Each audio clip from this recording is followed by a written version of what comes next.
Hello, everyone. I find this bit very, very amusing. Trump telling Putin not to escalate the war. The reason I find this amusing is that it has been tried before and it didn't do a damn thing.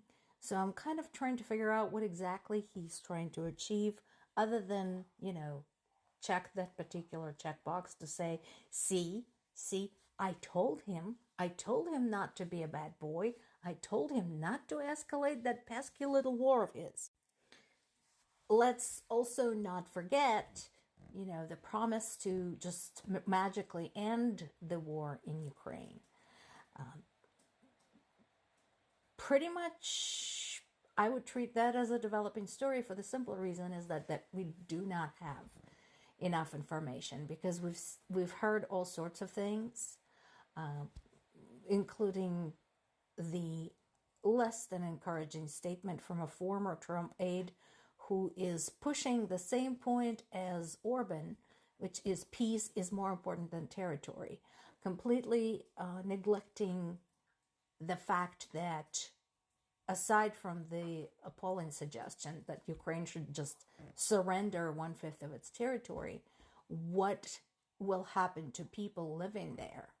We already have hundreds of thousands, if not millions, displaced in Ukraine. And we have already seen what Russians do to Ukrainian people living in the occupied areas. So what are you suggesting? That we're just going to subject people living in 1/5 of Ukraine to that? So there is that. Trump had also talked to Zelensky, but again, my question here is why? We don't know the exact details. And more likely than not, again, this was just to show, see, yeah, I know this is supposed to be a very important international issue, so I reached out to both sides. So that remains. We're still waiting to see what the current administration will do, if anything, in the couple of months we have left. There's also the interaction between the incoming and outgoing administrations. So yeah, there's no doubt in my mind that Biden will tell Trump, don't abandon Ukraine. But again, telling him so doesn't mean that that's what's going to happen. I find it surprising that, for example, Biden's national security advisor, Jake Sullivan, is saying with great confidence, we're not going to walk away from Ukraine, when Trump had already said that that is exactly what he plans to do.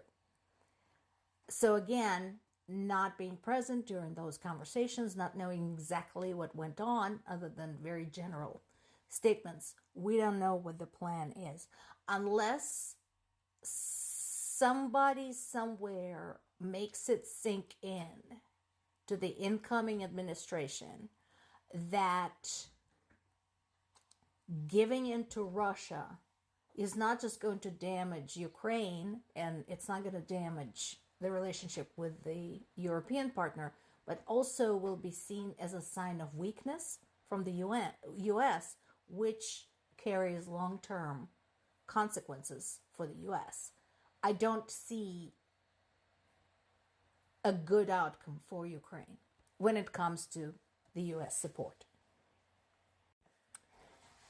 Another item dominating the news is the drone attack on Moscow. So what's going on there? Well, as you know, there have been ongoing drone attacks by the Russian military against Ukraine's capital Kyiv and other cities, including but not limited to Zaporizhia and Odessa. So for all intents and purposes, this is payback time. What they're talking about is specifically going after the disruption of the air traffic around Moscow. And even though Russians are insisting that absolutely all of the drones have been shot down, there's, as usual, there's some questions to answer there.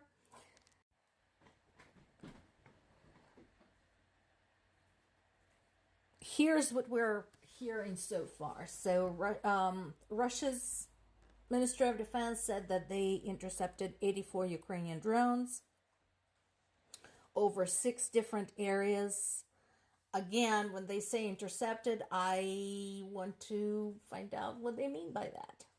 Because every time they say they have intercepted or thwarted an attack, we wake up next morning to discover another military airfield has been torched or another oil refinery is on fire. Ukraine force said Russia had launched 145 drones toward every part of the country on Saturday. So, as far as I'm concerned, anything Ukraine has to dish out is payback, justifiably so. Now, that first paragraph is important. So we're back to talking about the drone attack against Moscow. Ramenskoye, Kolomna, and Domodedovo districts are all airfield locations. And remember what I told you?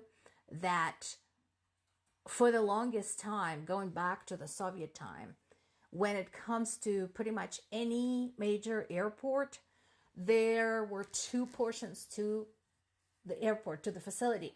There was the civilian airport, and then somewhere off to the side, but not too far, was a military airport. So I think those drone attacks were aiming for those military airfields attached to the existing civilian ones. You might ask, what is the use? Considering they keep saying that, Russian Minister of Defense keeps saying that, they thwarted the attack, they shot everything down. Well, the use is also panic and disruption, psychological warfare, and economic warfare. First of all, as I mentioned before, people living in the border regions, right there next to the war zone, are very familiar with things like air raids, alarms, sirens, the sound of the drones flying over. People living in Moscow are not. So for them, being thrust into the middle of a honest-to-God extensive drone attack is quite shattering. Second of all, as long as even the single drone is in the air, and as long as the air defense systems are operational, those civilian airports around Moscow can't function. They cannot let anything take off for fear it might get shot down by friendly fire. Helpful. So, as far as the Russian strikes, we already know there were multiple strikes, multiple casualties. We had 5 people killed in Mykolaiv and another one in my native Zaporizhia. There were also wounded, and of course there were lots of damages to the buildings. What I'm hoping for is that Ukraine has been bracing for the potential withdrawal of the US aid and upping every means of producing the drones, which so far had proven to be the most effective and most economically sound means of fighting this war.